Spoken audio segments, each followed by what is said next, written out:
défi est un dispositif qui s'est mis en place depuis 2010 suite au Grenelle de l'environnement. Ce dispositif vise à réduire l'utilisation des intrants phytosanitaires sur toutes les filières agricoles concernées. Le réseau Défi Ferme, les exploitations se sont engagées sur la base du bénévolat. Alors l'objectif commun de ces réseaux défis, c'est de développer, déployer, expérimenter, valoriser des techniques, des systèmes qui permettent de réduire le recours aux intrants phytosanitaires tout en gardant la triple performance économique, technique et environnementale. C'est pour ça qu'en tant qu'ingénieurs réseau, nous les accompagnons, conseillons et soutenons dans cette démarche. Ici, donc, vous êtes dans le département de l'Hérault. C'est le département c'est la première région viticole pour la région Occitanie, avec pas moins de 90 000 hectares de vignes en production. Alors, l'est du département est concerné par de multiples contraintes environnementales. Donc, nous avons beaucoup de captages prioritaires, un site Natura 2000, l'étang de l'Or à protéger, une directive nitrate qui concerne l'ensemble des communes, et enfin une urbanisation grandissante. C'est dans ce contexte environnemental qu'il nous a paru évident de mettre en place un réseau défi dont l'objectif prioritaire était de limiter le recours aux désherbants par aussi et prioritairement les couverts végétaux et ensuite après aussi un lien important avec la vie des sols. Donc ce groupe, il a été constitué en 2016. Dans ce groupe, j'ai un domaine expérimental de Marciargues Sud-Espé. J'ai également 2 domaines d'ordre public, le Masnouillet qui appartient à la mairie de Montpellier et un domaine qui appartient au lycée agricole, le domaine du Mas-Piquet. Pour info, nous nous trouvons sur une exploitation qui appartient à un viticulteur du réseau Défi de l'Est du département.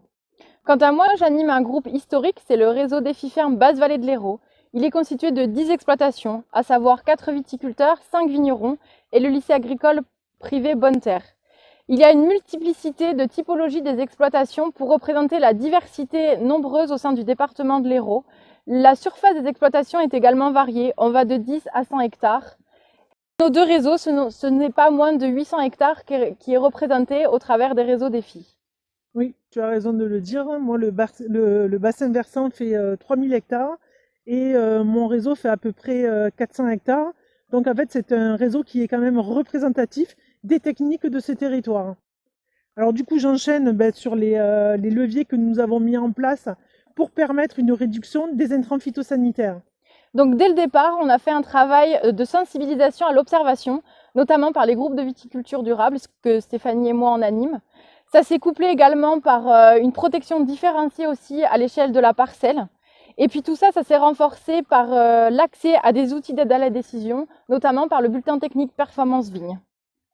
Bon, après, évidemment, nous avons travaillé sur la qualité de pulvérisation et pour cela, nous organisons des journées de réglage de pulvée et également, important, de réglage de rampes à désherber.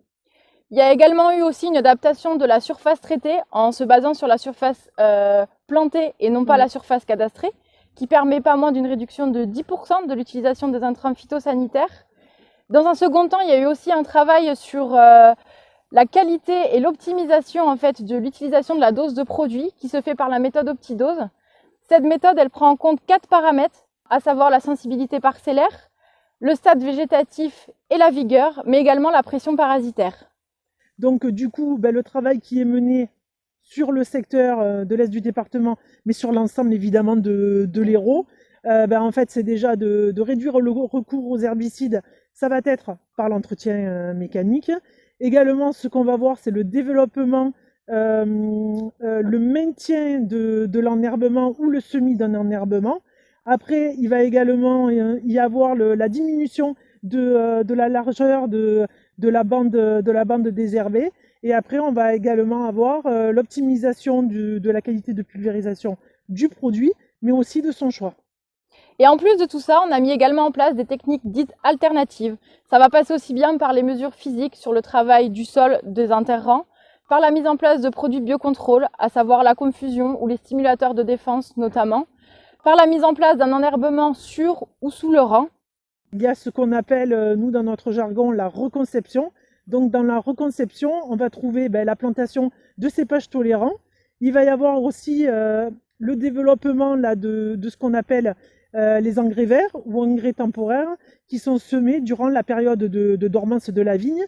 Et après, ce qu'on commence à voir également, c'est le maintien, le développement d'infrastructures agroécologiques. Donc là-dedans, on va trouver les murets et les nichoirs à chauve-souris.